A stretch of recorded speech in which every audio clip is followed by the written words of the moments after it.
Donc, on va vous parler de la chronique du 4 octobre qui portait sur le congrès du Parti conservateur britannique. Et plus précisément, ben là, on ne voit pas. Et comment on met ça?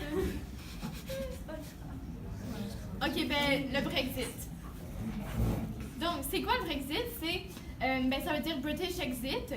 Puis, ça, dans le fond, c'est la sortie du Royaume-Uni de l'Union européenne.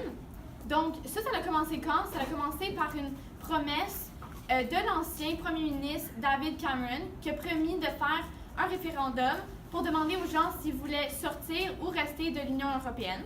Donc, il y a eu, le référendum, il a été mis en place en juin 2016 et les résultats ont fait qu'il y a 51,9% des Britanniques qui ont voté pour quitter l'Union européenne. Donc, la conséquence, c'est que le 29 mars 2017, ça va être comme le déclenchement de l'article 50 qui fait en sorte qu'ils ont 2 ans officiellement à partir de ce jour-là pour décider des conditions de sortie du pays de l'Union et de décider quel lien ils veulent entreprendre avec l'Union après leur séparation. Donc, le 29 mars 2019, la date officielle de leur séparation, il faut que tout ça soit décidé. Donc, c'est quoi le congrès du Parti conservateur britannique?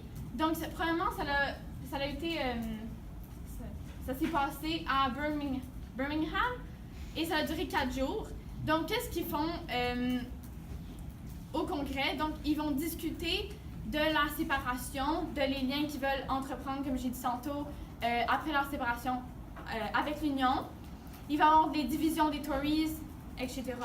Donc, le résultat, en gros, de qui prend pour qui, il y a le gouvernement qui va défendre la proposition et le point de vue de Theresa May, je vais expliquer c'est qui tantôt. Et il va y avoir les députés, incluant Boris Johnson, qui, lui, va être contre son plan et sa proposition de Theresa May. Et lui, il veut plutôt un libre-échange comme celui du Canada et de l'Union européenne. Donc, en gros, l'événement de qu'est-ce qui s'est passé dans la chronique à propos du congrès, c'est qu'il y a eu une attaque féroce de Boris Johnson contre l'idée de Theresa May. Donc, c'est qui Theresa May? C'est une ancienne ministre de l'Intérieur, donc au gouvernement, c'est une première ministre, elle s'occupe de la politique intérieure. Donc, elle va prendre la place de David Cameron, donc elle va être première ministre et dirigeante. Lui, il va démissionner quelques jours après le résultat du référendum. Donc, elle va prendre sa place. Et c'est quoi son travail à elle? Elle va mener les discussions sur la sortie du Royaume-Uni, donc de son pays, à propos de l'Union. Et dans la chronique, on va dire qu'elle arrive en dansant sur Dancing Queens. Donc, ça, on va dire plusieurs choses à propos de sa petite danse qui a duré 3 secondes.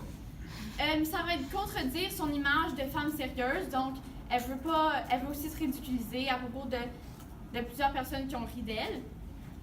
Elle veut aussi conquérir la salle et veut surtout introduire un de ses points qui va être l'optimisme. Et donc son idée qu'Alexandra va expliquer, ça va être le plan Chequers. Le plan Chequers, dans le fond, c'est un plan qui est créé par la première ministre Theresa May pour déterminer la nature de la relation qui va unir l'Union européenne au Royaume-Uni. Et donc, l'Union européenne doit accepter ce plan-là.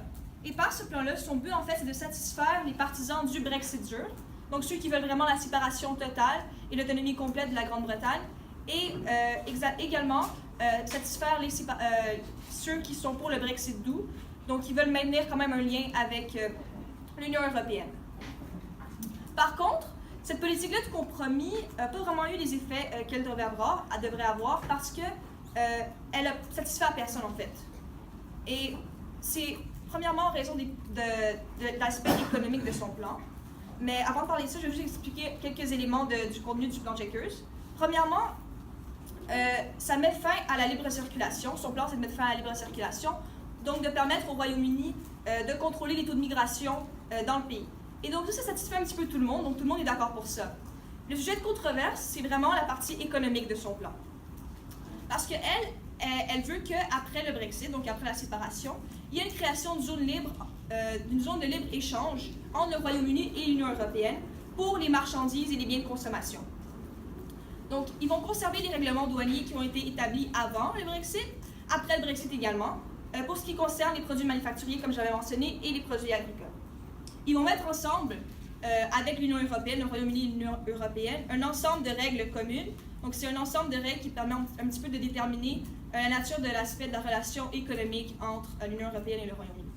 Par contre, cette création-là de zone libre-échange ne satisfait pas ceux qui sont partisans pour le Brexit, parce qu'ils ne veulent pas être réglementés par l'Union européenne.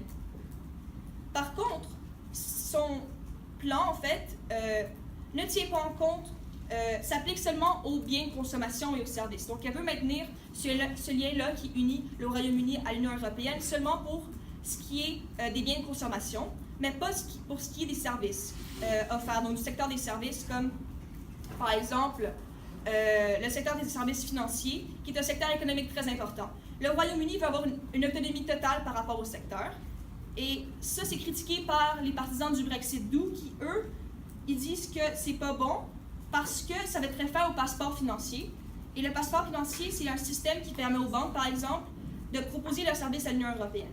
Et ça, c'est vraiment critiqué par deux individus lors du Congrès, comme Sophie l'avait mentionné. Le premier, c'est Michel Barnier, qui est le négociateur en chef de l'Union européenne par rapport au Brexit. Donc lui, ce qu'il dit, c'est que, une de ses citations, c'est « Vous ne pouvez pas avoir le beurre, l'argent du beurre et le sourire de la crémière ». Ça, ce que ça signifie, c'est qu'elle ne peut pas choisir ce qu'elle veut ou ce qui lui plaît des aspects du lien qui l'unit avec l'Union européenne et ce qui ne lui plaît pas. Elle ne peut pas dire « Moi, je veux être unie à l'Union, je veux que le Royaume-Uni soit uni à l'Union européenne pour ce qui est des biens de consommation, mais quant au secteur des services, je veux être indépendante. » Et donc, c'est tout ou rien. On ne peut pas dissocier les services du commerce des biens. Un autre qui l'a critiqué énormément lors du Congrès, c'est Boris Johnson.